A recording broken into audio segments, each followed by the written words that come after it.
Hey people, what's good? Matt Let the Hellfire. Hope everybody's doing well today. And as you can tell from the title of the video, and the reason why you probably clicked on it, we're going to go over the full installation of the Knights Armament Company URX3 rail. And you could also substitute these steps for a URX 3.1 or a URX2. There might be some differences with a URX2. In addition to the Knights Armament URX3, we're also going to be installing the Triarc Systems Easy Pin gas block to go along with this. The reason why will become apparent as we go through the video, and I'll also link to an earlier video I did of an overview and kind of why I even bought the rail and if you should. And the answer is no, but if you wanted more of an in-depth look on like the inside and how things fit together and whatnot, go ahead and hit that card. I'll probably put it on the top right. Before getting any further, if you find my general knowledge in the videos that I put out on this one and every other video on the channel, please consider liking the video, at least to signal to the YouTube algorithm that, hey, this is cool, I want to see more of it, maybe more of me, maybe more of somebody else who's a better creator, and it gives other people a chance to see it. And if you want to talk, chat about the content or suggest things for different videos, give your feedback, or just shoot the shit, feel free to drop a comment. Subscribe to the channel so you can see more of it, hit the bell icon, and share the video on your other social media if you don't mind, because I don't have any. With my good YouTuber spiel out of the way, we'll get into kind of the materials and setting up before we get into like the order of operations and whatnot. Starting off, well, you need your rail, right? So this is a URX3 video. Hopefully you have a URX3 or URX2 or URX 3.1. I already took the two screws out of it just to make it a little bit easier on myself later. So this is just the bottom half, and then this is the top half. The only thing that I don't have out on the table, now I do, is these, the rest of the rail panels that I'll be installing after the final installation. Along with the URX3, you're going to need a barrel nut. So you could see here, this is my old barrel nut, or at least the old barrel nut that came with the URX3 that I bought. Knight says you cannot reuse these. A couple people do reuse these with some issues, but you could tell there's some slight marring on it where the old wrenches chewed it up. The threads are missing pretty much all their anodizing. It's in decently good shape, but I'm not going to use it. So from Pilot Mountain Arms, I bought this steel barrel nut, and I've already put it on and off just to do a test fit. I won't show the test fit on video because, well, we're doing the final install, so you don't need to see the test fit. But D. Wilson also sells tool seal versions of these.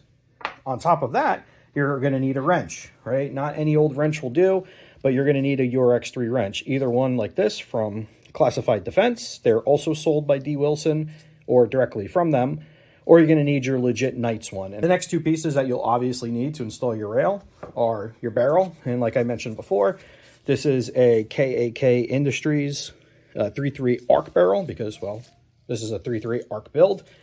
8.5 inches, so it just barely clears the front of the URX3 8.0 because it's 8 inches, right?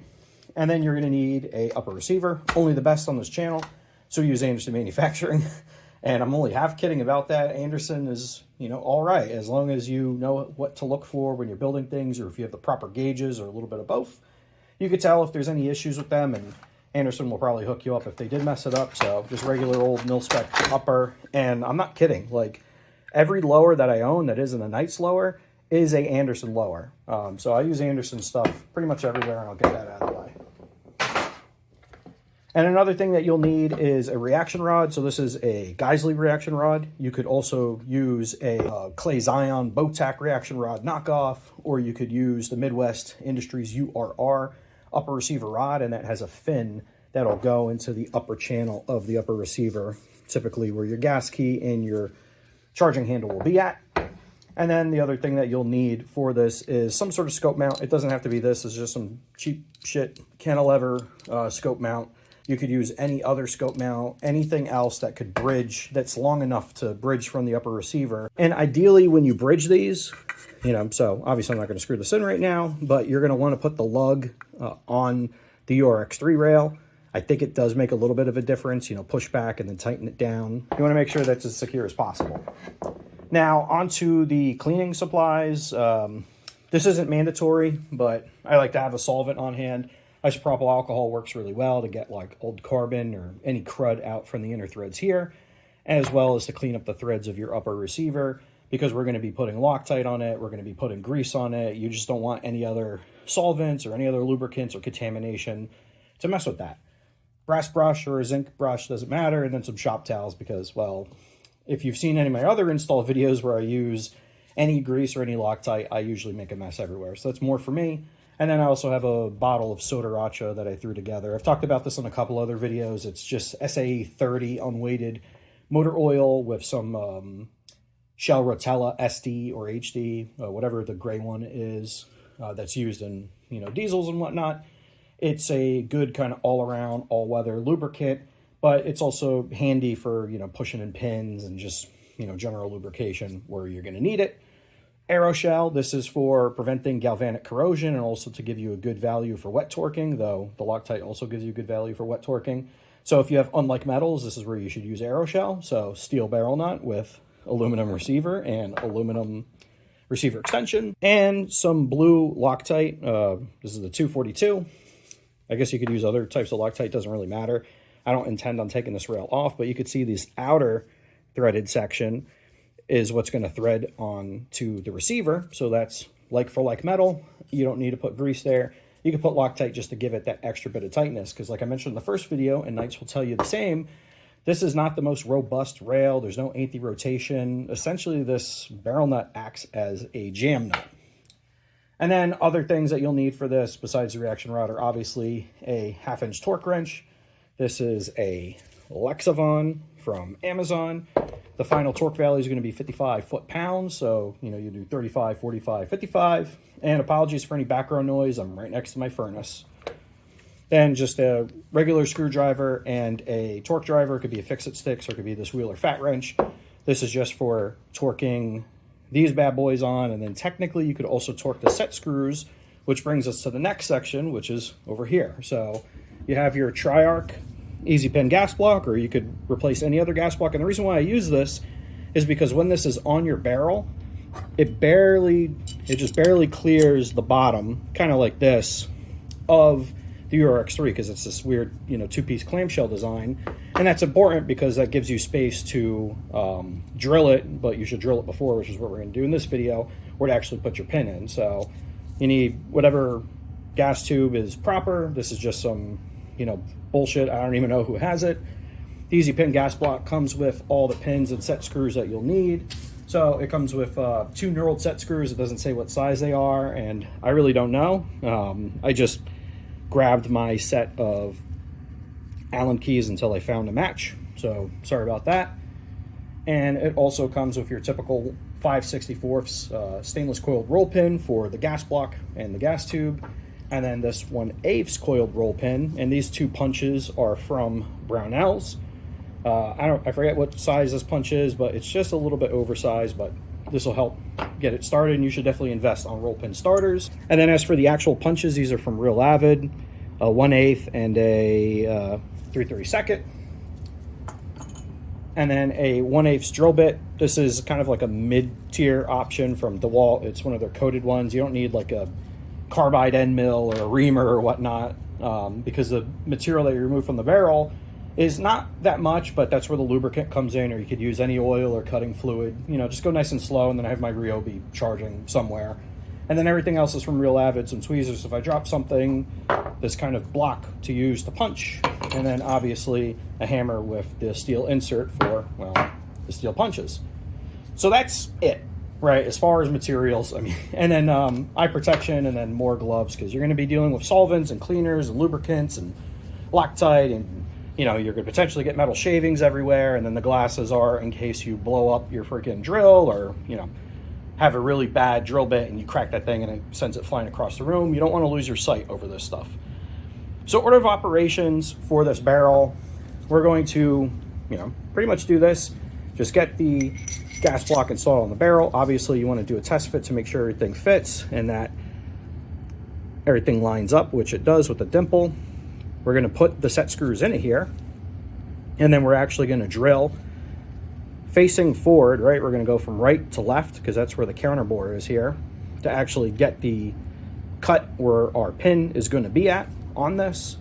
Then we'll take it off, install our gas tube over here, and prep everything up. So we'll have this greased up, put it in the upper receiver, clean up the URX3, get the barrel nut over the top of this and start it inside, right? Because there's an inside threaded section here, and you can see how nasty that is, where the barrel nut threads into. Get that assembled, torque it to final spec, and then we'll get on the gas block assembly, pin that guy in, reinstall the bottom part here, which is easy. It's just 2 screws and a little clamp, and then we'll get the rail panels installed, and that'll be all she wrote. So I'm going to go ahead and reset, clear out the bench, and then start. All right, so I've already set up the gas block. You don't need to put any Loctite or anything. You don't need to torque it down. I just made it snug, and then, you know, lean on the wrench a little bit until it bends, and it's a thin wrench, so it'll bend right away. Now the main thing that you want to do here is just make sure that's not going to move. If you have at least one dimple, you should be fine. I put both in here and put a little bit more, you know, torque, so to speak, on this front one. Lastly, you also want to make sure, as far as a pre-flight check is concerned, to put in your gas tube, seat it into your upper receiver, make sure that everything is nice and aligned. There's no binding, that, you know, it's not off center or whatnot, right? You should shake down the stuff fully. Now, as far as drilling this, like, I'm just going to put it here on the block. There's really not much to it. You just want to make sure you go nice and slow and even. And then I got a little oiler bottle of SAE 30 unweighted. I'm not going to shove the sodaracha down in there.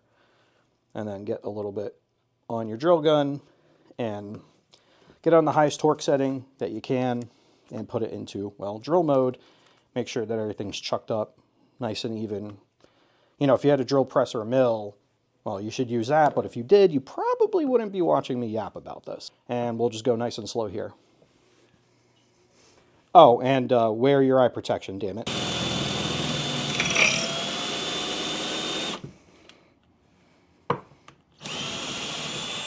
And obviously, try not to do that, but that's fine. All the chips got evacuated for the most part. Go ahead, wipe it off, and I should have probably also brought up that some canned air would be good to get the rest of those out. But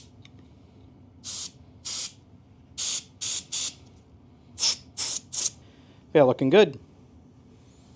No big deal. And you can see it. Oh, there we go. It barely removes any material. That's pretty much perfect. And then just visually inspect. Make sure everything's good to go. So now that's prepped. We're actually going to go and install the gas tube. Remember to orient it correctly. All right, it should be curved up, not curved down, right? Because it needs to go up and over into your upper receiver. You want to make sure you see daylight through there, and I do. It's in the right orientation. Then go ahead and get your 5/64 roll pin and your roll pin starter. And, you know, 2 unga bungas should be good enough. Just a tiny bit of oil on the tip. Sometimes on these roll pins, one side's a little bit more chamfered than the other.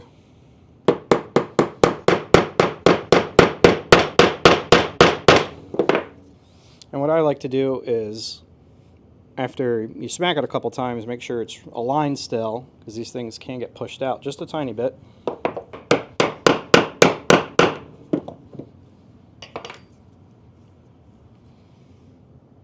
Double check it, make sure everything's still good. Then come back and triple check. Everything's still good, and then you just go the rest of the way with your punch. And again, I am using a 3/32.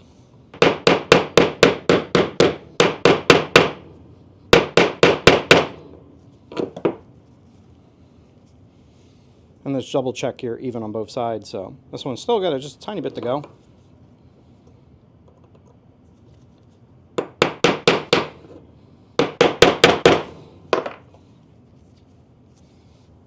And we're good. That's not going out. And then just reconfirm that everything is still in the right alignment. I've done these before where I've had it flipped over just because I was so frustrated. You could just get a smaller punch to punch this thing out opposite the way it came, right? Just keep punching it all the way out, and then you'll need a new roll pin. So don't mess it up. Now we're ready for the next part. All right, folks, so first we're going to do kind of like a pre-setup, if you would, with everything. It would be helpful to have just some applicators. So the first thing you want to do, grease just a little bit, and then you want grease on both sides of the flange here where it's going to get sandwiched in between your upper receiver and your barrel nut and the URX3. So, you know, extra grease won't hurt it. Just make sure you get both sides of the flange. Again, this is to help with wet torquing value, prevent any galvanic corrosion where there's unlike metals meeting, and technically this is to spec. Everything I know about assembling ARs came from School of the American Rifle. Chad's a good dude. Highly recommend attending a course or at least watching his videos on YouTube. And just search SOTAR or School of the American Rifle. So now that I've made a nice mess, this is probably way too much, but honestly, it's not that big of a deal. And so the first thing you want to do is make sure, and again, you should check this on your test fit, that everything aligns. So now you don't want to get grease on the threads, which is why we greased the barrel first. And the next thing you want to do is grease the barrel nut. Or you could just grease the inner threads. You remember the inner set of threads on the internal of the URX. But we'll just go with this. And you could get that preset in here. There you go. And off camera I already cleaned this. So I just want to get that preset. Then slide it over. It'll fit. And now we're in here at this part. That's where you want to get your Loctite onto the threads. Not too much. I'm probably going to put too much.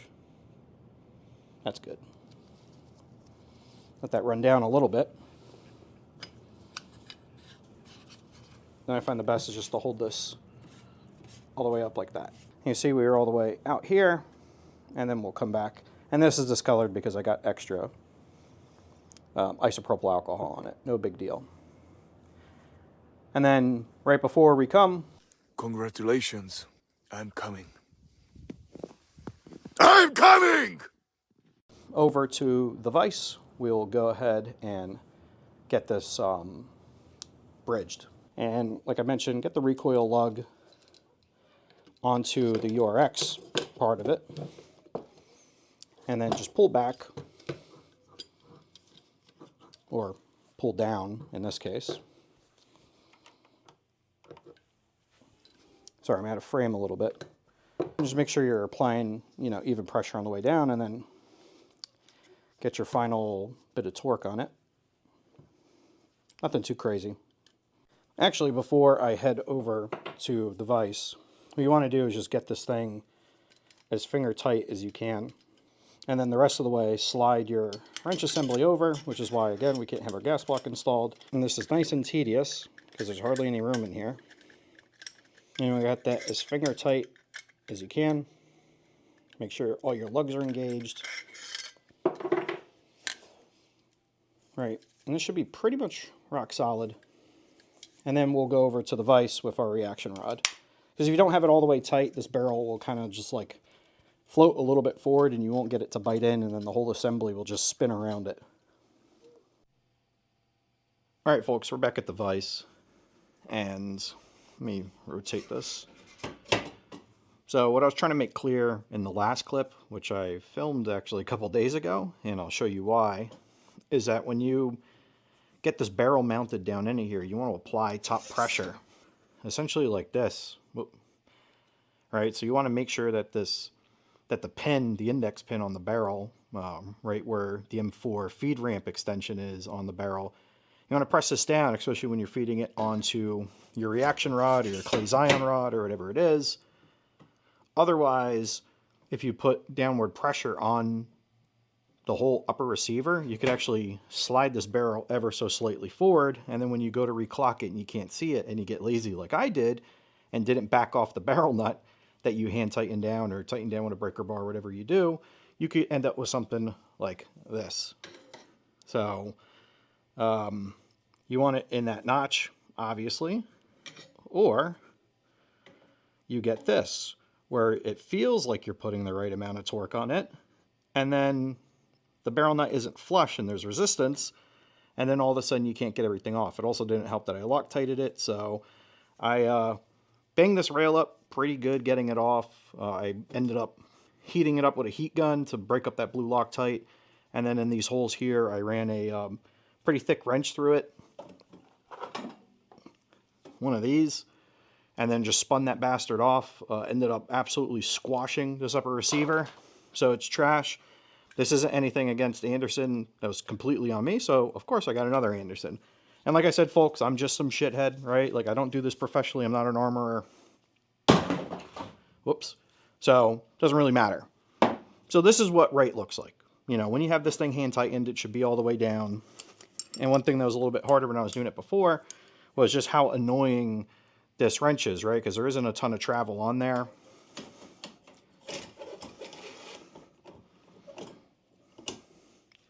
Right? So you just want to do this and then rotate it ever so slightly. And then you're good to go. So once it's flush like that, the only thing you need to do is confirm the torque. I have this torque wrench set at 35 foot-pounds first. And the other thing I neglected to mention was probably that this torque wrench isn't the best option for this, right? Because it's a bit of a tight fit. It does get in there, but you got to finesse it. So it's a lot easier having the upper receiver in this orientation. You just want to get the teeth on there and just hold her steady. Boom. So it's 35, and then next we're going to go to 45.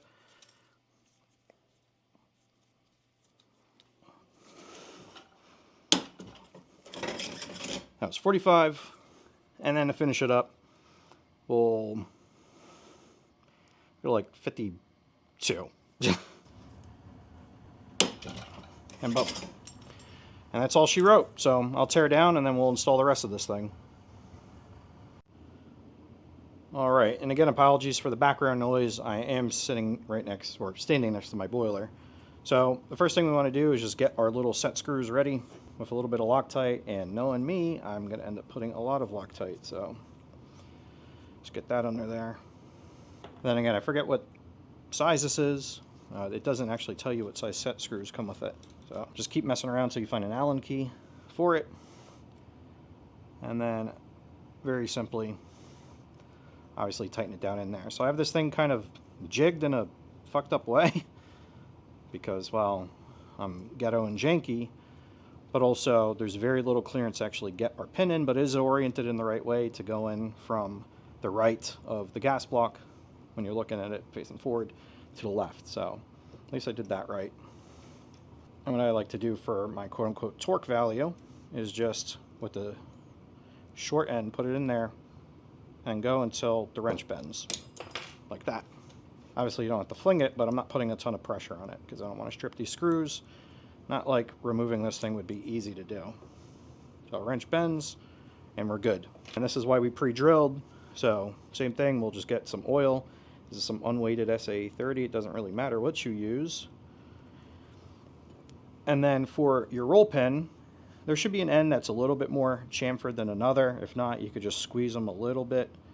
But get some oil on there too. Just want to carefully get it lined up so it doesn't fly off. And then hit this thing like it owes you money.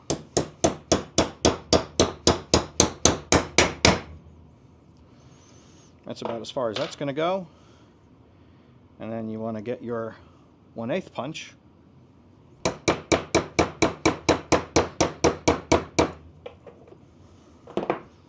And boom, we're perfect. I want to make sure it's nice and even on both sides. It's not too proud, and we're good to go. And then to reinstall the bottom, we're just going to line our rails up, slide all the way down, and then when you get to the end, just put a little pressure to depress that guy with a punch, maybe, stupid. And then we're good. Then you have your two little screws. Again, you could put a little bit of Loctite. I got hardly any of it on the actual screw, didn't I? Boom, there we go. And then just screw these guys back in.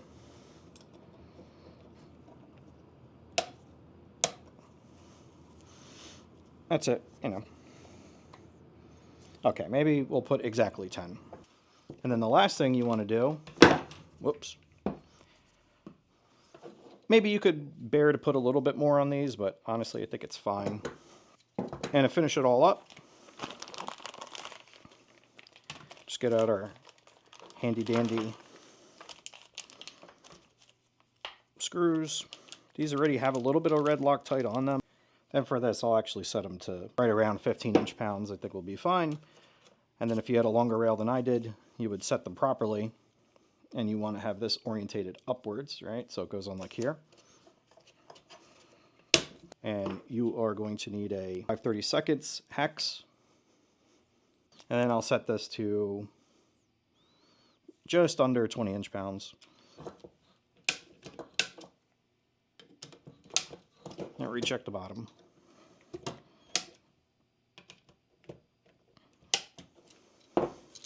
That's it. That's how you install and also how you don't uninstall a Knights Armament Company URX3 8-inch rail onto your AR-15 upper receiver.